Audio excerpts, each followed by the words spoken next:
the Gospels in 90 days. Luke 19, New Living Translation. Jesus and Zacchaeus. Jesus entered Jericho and made his way through the town. There was a man there named Zacchaeus. He was a chief tax collector in the region, and he had become very rich. He tried to get a look at Jesus, but he was too short to see over the crowd. So he ran ahead and climbed a sycamore fig tree beside the road, for Jesus was going to pass that way. When Jesus came by, he looked up at Zacchaeus and called him by name. "Zacchaeus," he said, "quick, come down. I must be a guest in your home today." Zacchaeus quickly climbed down and took Jesus to his house in great excitement and joy. But the people were displeased. "He has gone to be the guest of a notorious sinner," they grumbled. Meanwhile, Zacchaeus stood before the Lord and said, "I will give half my wealth to the poor. Lord, and if I have cheated people on their taxes, I will give them back 4 times as much." Jesus responded, "Salvation has come to this home today, for this man has shown himself to be a true son of Abraham, for the Son of Man came to seek and save those who are lost." Parable of the 10 Servants. The crowd was listening to everything Jesus said, and because he was near in Jerusalem, he told them a story to correct the impression that the kingdom of God would begin right away. He said, "A nobleman was called away to a distant empire to be crowned king and then return. Before he left, he called together 10 of his servants and divided among them 10 pounds of silver, saying, 'Invest this for me while I am gone.' For his people hated him and sent a delegation after him to say, 'We do not want him to be our king.' After he was crowned king, he returned and called in the servants to whom he had given the money. He wanted to find out what their profits were. The first servant reported, 'Master, I invested your money and made 10 times the original amount.' 'Well done,' the king exclaimed. 'You are a good servant. You have been faithful with the little I entrusted to you, so you will be governor of 10 cities as your reward.' The next servant reported, 'Master, I invested your money and made 5 times the original amount.' 'Well done,' the king said. 'You will be governor over 5 cities.' But the third servant brought back only the original amount of money and said, 'Master, I hid your money and kept it safe. I was afraid because you are a hard man to deal with, taking what isn't yours and harvesting crops you didn't plant.' 'You wicked servant,' the king roared. 'Your own words condemn you. If you knew that I am a hard man who takes what isn't mine and harvests crops I didn't plant, why didn't you deposit my money in the bank? At least I could have gotten more interest on it.'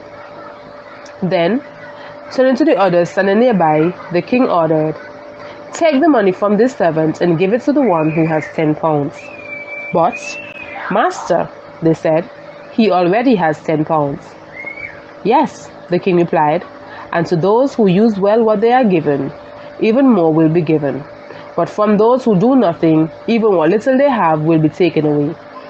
And as for these enemies of mine who didn't want me to be their king, bring them in and execute them right here in front of me.'" Jesus' triumph entry. After telling this story, Jesus went on toward Jerusalem, walking ahead of his disciples. As he came to the towns of Bethphage and Bethany on the Mount of Olives, he sent 2 disciples ahead. "Go into that village over there," he told them. "As you enter it, you will see a young donkey tied there that no one has ever ridden.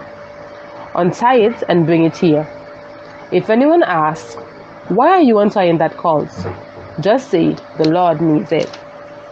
So they went and found the colt just as Jesus had said, and sure enough, as they were untying it, the owners asked them, "Why are you untying that colt?" And the disciples simply replied, "The Lord needs it." So they brought the colt to Jesus and threw their garments over it for him to ride on. As he rode along, the crowd spread out their garments on the road ahead of him. When he reached the place where the road started down the Mount of Olives, all of his followers began to shout and sing as they walked along praising God for all the wonderful miracles they had seen. Blessings on the King who comes in the name of the Lord. Peace in heaven and glory in the highest heaven. But some of the Pharisees among the crowd said, Teacher, rebuke your followers for saying things like that. He replied, If they kept quiet, the stones along the road would burst into cheers.